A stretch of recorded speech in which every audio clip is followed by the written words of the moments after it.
Salut les amis et bienvenue dans une nouvelle vidéo. Aujourd'hui on se retrouve pour une vidéo un peu spéciale. Je vous emmène avec moi me faire tatouer par mon amie Marion alias Onirma sur Instagram. Je vous mets son Instagram juste ici. Du coup voilà ce qui vous attend aujourd'hui. Si vous êtes nouveau ou nouvelle sur cette chaîne, bienvenue. Ici il y a surtout des vidéos sur la mode, la seconde main avec des hauls et des idées de tenue. Il y a également des petits vlogs sur mon quotidien d'illustratrice freelance, donc si ça vous intéresse également n'hésitez pas à vous abonner et voilà. Du coup aujourd'hui je vous fais une petite intro vraiment plusieurs jours plus tard parce que en gros on voulait faire une vidéo ensemble avec Marion depuis un moment et on savait pas trop par quel bout prendre le truc, on savait pas exactement quel contenu faire. Et à la base on voulait faire un genre de vidéo où elle présente un peu son métier de tatoueuse, voilà, et si vous aviez des questions vous pouviez lui demander. Mais finalement on s'est dit que c'était pas mal pour introduire cette vidéo là qu'on fera un jour. On s'est dit que c'était pas mal au final de filmer juste une séance, voilà, et voilà. Du coup si vous avez des questions n'hésitez pas à les mettre en commentaire parce qu'on les utilisera pour la prochaine vidéo. Donc voilà, c'est le moment. Je tiens à vous préciser, petite voilà, on voit des aiguilles dedans, alors il n'y a pas vraiment de zoom etc, on voit pas de sang, des choses comme ça, mais c'est du tatouage à la machine, donc il y a des petits bruits, il y a quand même la présence d'aiguilles, et voilà, donc il n'y a rien de graphique et de horrible, hein, parce que jamais je ne mettrai ça, mais si vous êtes un peu sensible sur ce genre de choses, ne regardez juste pas du tout la vidéo, ça sera plus simple pour vous. Bah du coup je vous laisse avec le reste de la vidéo. Je ferai des petites apartés voix off à certains moments parce que du coup comme on a filmé vraiment en fond, je vous ai un peu coupé ce qu'on disait parce que c'était pas toujours en lien avec le tatou. Et surtout il y avait de la musique en fond qui sera sûrement sous copyright, donc je ne peux pas vraiment mettre les passages où on parlait. Voilà, tout simplement. Et du coup voilà, donc je vous mets des petits extraits avec ma voix qui raconte un petit peu ce qu'on fait, etc. Voilà, les étapes. Voilà. Mais j'aime trop parce que ça va connecter les deux trucs ensemble. Ouais, carrément. C'est pour ça, c'est exactement ce que tu disais ce matin, genre quand les trucs se connectent, trop satisfaisant. Comme moi j'ai commencé un peu éparpillée, j'ai pas fait vraiment un Tetris, donc quand ça se connecte, je suis vraiment en mode oh waouh, ça y est. Tu vas vraiment avoir plein de fillers à faire quand tu vas, quand on aura bien rempli. En même temps, j'aime bien les petits trucs, donc ça m'arrange aussi. Bah mais ce qui est chiant, c'est quand Alex, quand t'aimes pas il a fait, il a des grosses pièces, tu vois. Ah ouais. Et du coup là, il est en train de réfléchir comment je peux tout ça parce qu'elles sont toutes éparpillées, tu vois. Parce qu'en vrai, c'est vrai que les fillers, souvent, ils ont des petits styles un peu mignons, quoi. Ouais, c'est difficile d'en trouver dans d'autres styles. Bah souvent, tu peux pas mettre masse de détails et tout. Comme moi, ça va, j'aime bien ça. Mais du coup, même je suis un peu frustrée. Des fois, il y a des tatous, je me dis, ah non, faut que j'attende celui-là, je pourrais le caser entre deux trucs. Oui, la même. Donc, on attend. C'est pour ça que là, tu vois, j'attends de faire mon côté de cuisse là. Ouais, avant de te lancer dans pour faire le dessous du genou parce que je sais pas encore ce que je vais faire à ce moment-là. Se lave les mains, c'est très important. On verra des plans magnifiques après la...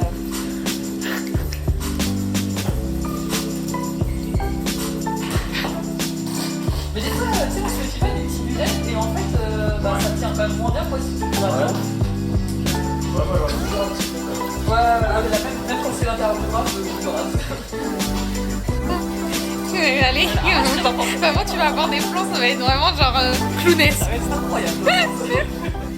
Du coup pour les étapes du tatouage, alors en gros là au tout début elle imprime sur du papier classique différentes tailles et positionnements possibles, donc souvent on fait aussi en miroir pour voir parce que selon la courbe du dessin et selon l'endroit de votre corps ça peut plus ou moins bien fitter certains endroits, et surtout si vous avez aussi déjà des tatouages, si c'est pour le caler entre deux tatouages, et ben voilà, des fois le mode miroir correspond mieux que voilà l'illustration initiale.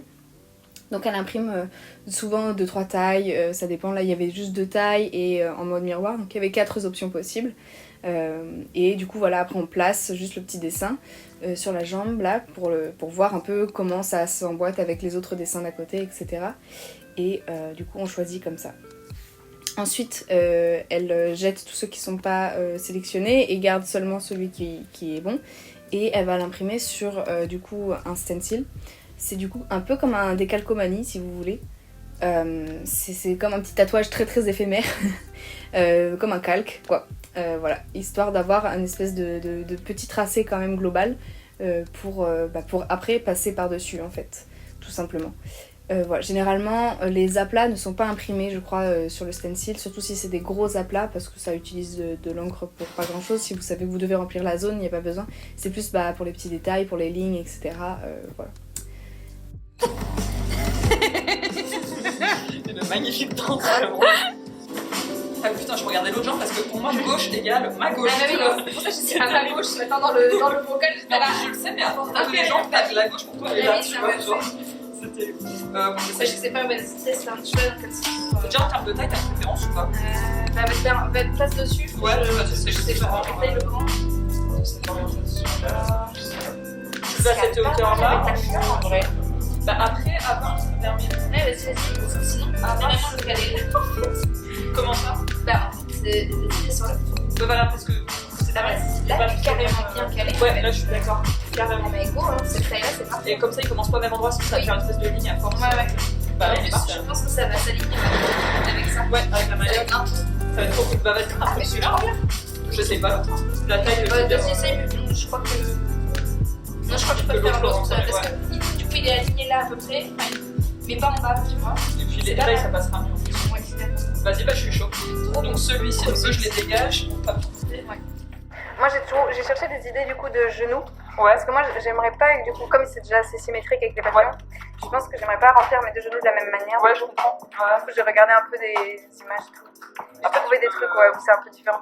Tu peux faire aussi, enfin moi je pense que peut-être que je ferais ça, genre je peux peut-être faire courir un truc sur mon genou, Ouais, pas c'est vraiment ça. une pièce en Ouais, 3 ouais, minutes, tu vois. exactement. Peut-être un truc un peu organique, quoi, Ouais. je fais quasiment que ça sur moi. Je pense que ce sera ça, moi. Il y en aura un où il y aura un truc qui passera dessus, mais ce sera pas Voilà. que ça. Ouais. Et il y en a un autre où il y aura que ça, par exemple. Ou alors il sera vide, mais. Donc sur le stencil, tu sais, moi j'imprime pas les aplats souvent, mais ça dépend vachement des machines à stencil en fait. Ouais. C'est pas une question d'encre ou quoi, parce qu'en fait, bah alors oui, certes, le papier que je vais imprimer avec l'imprimante, effectivement, si je mets les aplats, bah ça usera plus d'encre. Mais par rapport à la machine à stencil, ça va pas user plus d'encre, parce qu'en fait, la feuille de stencil là, t'as une feuille en gros avec le carbone, donc qui est toute violette, c'est juste voilà du carbone quoi dessus, et une feuille, l'espèce de calque du coup que je te pose, donc en fait elle est vierge, elle est blanche un peu transparente, et le carbone vient se coller sur la feuille de calque vierge blanche par la chaleur. Et en fait, ça va pas user du coup plus de carbone. Enfin, dans la machine à stencil, il n'y a pas du tout d'encre, hein. C'est juste un truc qui chauffe. Et en fait, c'est ma feuille qui, elle, a déjà du carbone. Mais si je mettais une feuille blanche, il se passerait rien. Tu vois ce que je veux dire? Il n'y a pas d'encre dans la machine à stencil. Et du coup, c'est pas pour ça qu'on met pas l'aplat. C'est juste qu'avec ces machines-là, parfois, elles prennent pas trop les aplats. Ça fait un peu des gros pâtés, tout ça. Donc parfois, je les mets. Parfois, je préfère pas les mettre quand c'est un truc plus petit avec beaucoup de détails et tout. Le truc, c'est que voilà, si je les mets, des fois, ça a tendance à vraiment à trop baver et tout ça. Ça dépend aussi de la lotion de stencil que tu utilises. T'as des lotions qui font baver, d'autres non. Donc voilà.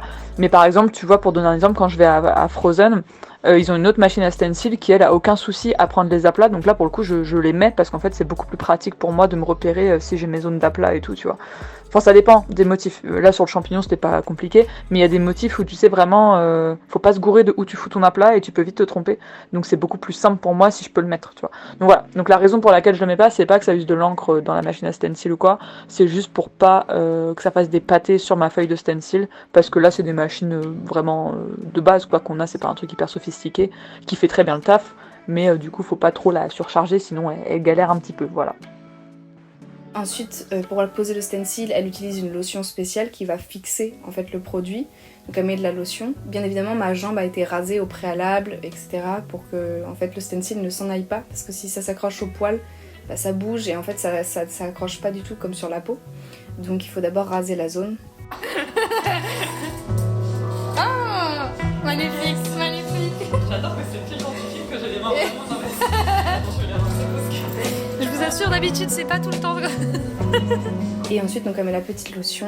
Bien évidemment, je vous dis pas toutes les étapes de désinfection, mais il y a tout le temps, en gros, des étapes de nettoyage, désinfection entre chaque truc, en fait, quasiment. Et voilà, donc ça, j'ai pas reprécisé, mais ça paraît assez évident. Et vous le verrez dans la vidéo, bah, en fait, on la voit souvent désinfecter son poste, désinfecter ses mains, ma jambe, etc. Enfin, en fait, tout est tout le temps très très nettoyé. C'est franchement très très propre. C'est aussi propre que d'aller chez le dentiste en fait, enfin en tout cas ça devrait l'être, et Marion le fait aussi propre que chez le dentiste en toute honnêteté, donc voilà. Ensuite elle pose le stencil, elle fait souvent des petits repères pour se rappeler de là où il fallait le poser, etc. Et puis souvent on laisse sécher plusieurs minutes, histoire que ça bouge pas du tout, et que quand elle va poser sa main dessus, quand elle va dessiner avec la machine cette fois, que l'illustration ne s'en aille pas. Donc il faut que l'encre du stencil est bien séché. Du coup voilà.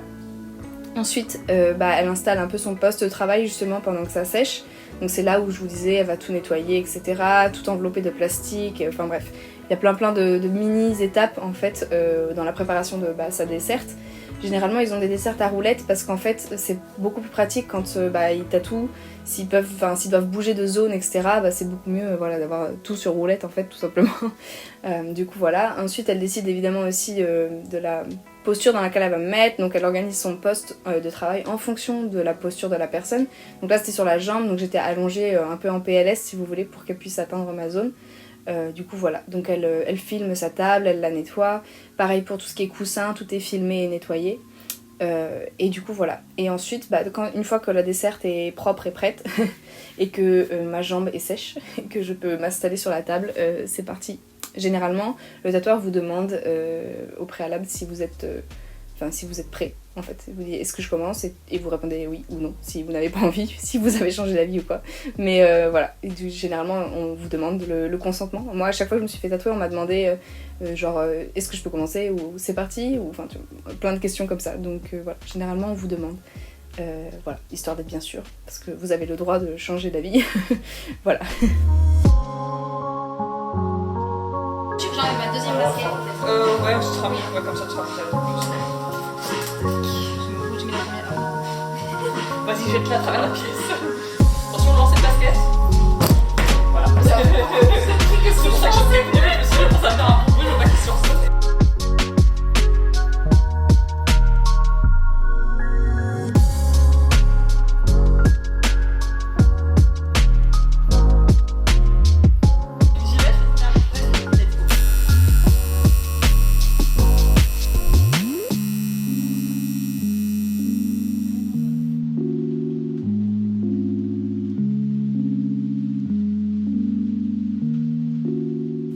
Du coup voilà, et là c'est parti pour la pique.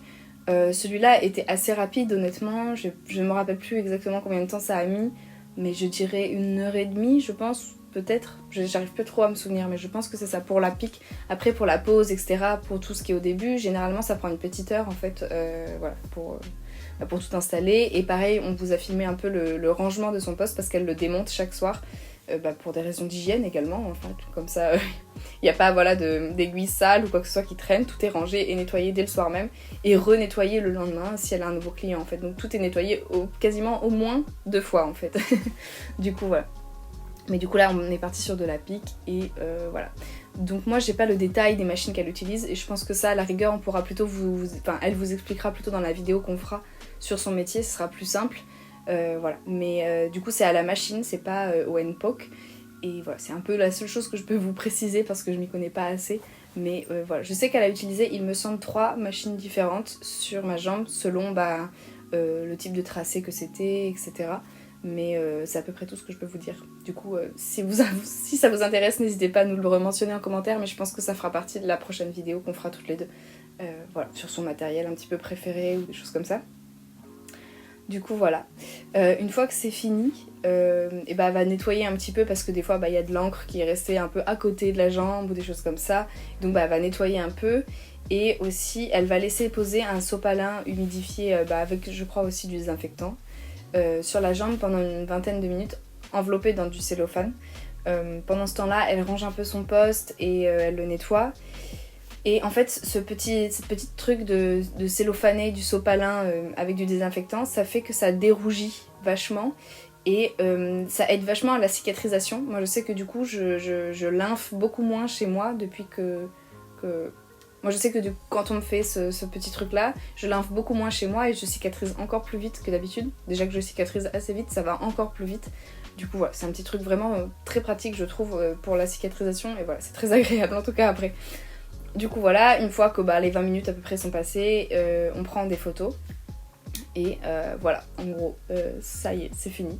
Ensuite, soit elle vous pose une seconde peau, c'est un truc spécial, c'est un peu comme un pansement si vous voulez, mais il n'y a pas la partie compresse, donc c'est vraiment un autocollant mais qui donc va, en fait c'est un cellophane qui va respirer parce qu'il y a des petits trous dedans, des petites aérations. Mais il faut que ça soit très bien posé parce qu'il ne faut pas qu'il y ait de l'eau qui rentre dedans et qui stagne, etc.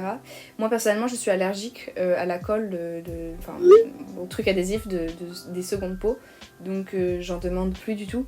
On me l'a fait qu'une fois et en fait j'ai eu un espèce de gros carré rouge pendant des mois parce qu'en fait j'étais allergique au truc. Du coup voilà, mais c'est sûr que si vous avez un métier par exemple, si vous êtes cuistot ou quoi et que je sais pas vous vous êtes fait tatouer l'avant-bras, c'est beaucoup plus pratique d'avoir ça parce que votre zone elle est vachement protégée et vous pouvez le garder je crois 2-3 jours. Alors que les cellophanes, il faut le garder genre 5-6 heures et après il faut l'enlever quoi. Donc voilà, c'est sûr que ça fait un...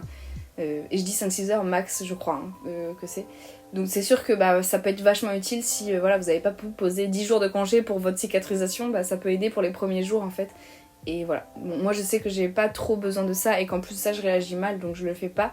Mais voilà, c'est un truc à savoir, ça existe. Tous les tatoueurs ne le proposent pas, mais il y en a beaucoup qui le proposent maintenant donc voilà. Donc moi elle m'a cellophané et voilà.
Ensuite, évidemment, on vous conseille de porter des vêtements plutôt larges pour que le tatou respire et qu'il ne colle pas à vos vêtements.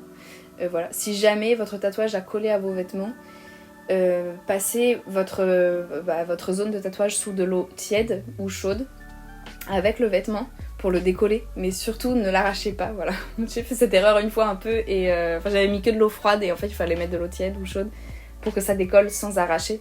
Voilà, bon, ça peut arriver. Évidemment dans les petites consignes, elle vous donne en fait au début de la séance, déjà elle vous fait signer un petit papier pour le consentement etc. Et puis après elle vous donne aussi un petit papier concernant la cicatrisation qui vous explique un petit peu les étapes etc. Du coup voilà, donc, et les choses à faire, les choses à ne pas faire, ne pas prendre d'anti-inflammatoires, ne pas prendre de drogue évidemment ou d'alcool la veille et le jour du tatouage parce qu'en fait tout simplement ça fluidifie le sang et ça va vous faire une cicatrisation plus pénible et peut-être moins bonne aussi. Et en plus de ça, ça peut, du coup, si ça fluidifie le sang, ça peut rendre la séance compliquée pour le tatoueur parce que il risque de saigner plus que la normale et du coup, ça peut être pénible pour le tatoueur aussi. Donc voilà, faites attention à ça. Et voilà. Et après, elle vous dit les consignes d'hydratation, de nettoyage, etc. Donc il faut nettoyer 2 fois par jour au début, pendant un bon mois et après vous pouvez introduire de la crème mais pas n'importe quelle crème au bout de, ça dépend de votre cicatrisation mais on va dire en moyenne 3 jours et souvent elle vous conseille soit du beurre de coco, l'huile de coco, je sais jamais comment on dit. Moi j'utilise pas ça parce que c'est comédogène et que j'aime pas trop, du coup j'en ai pas du tout chez moi. Par contre moi j'utilise du beurre de karité, elle le conseille également et ça fonctionne extrêmement bien, du coup voilà. Voilà pour les produits et la cicatrisation qui est conseillée. Voilà.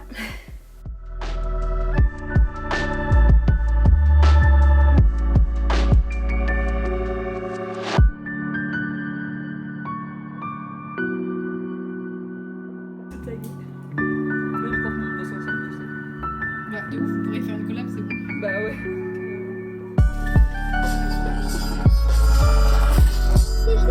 Et voilà. Yay!